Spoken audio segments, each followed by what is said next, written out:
અને ચેહરના દીવાના હોય.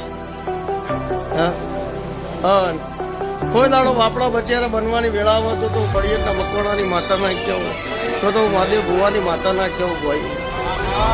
સદાય તે અમરિયા ખુદ ગાલેલા હે, સદાય અમારા ચેહરના અમરિયા જ રહે હોય. જગત પેડા બાળી રાજી થઈ જાય, મને ચેહરને હોખડી જ બાવો. હું હોખડી બાળું એટલે રાજી થઈ જાઉં, જગત પેડા બાળે એટલે રાજી થઈ જાય.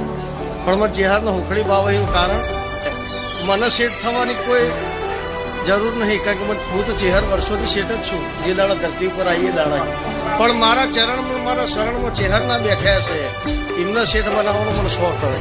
અને શેઠ ના બનાવું તો વખડીની માતા ના કેવું, તો પંજી ભુવાની માળા ના કેવું, તો કિસ્મતભાઈ ના કિસ્મત તો ખેલ ના કેવું, તો માજી ભુવાની માળા ના કેવું હોય. પણ જંગલમાં કદાચ સુરેશભાઈ ભૂલાવ પડી જવાય પંજીભાઈ, તો આવડ દવડ જગ્યાએ બાપા ઊભું ના રવાય. પણ વાઘની બોળ હોય ને તો જઈને હુઈ જવાય. એકની જ ચિંતા રે, વાઘની એકલાની, બીજું તો આવે ના ને.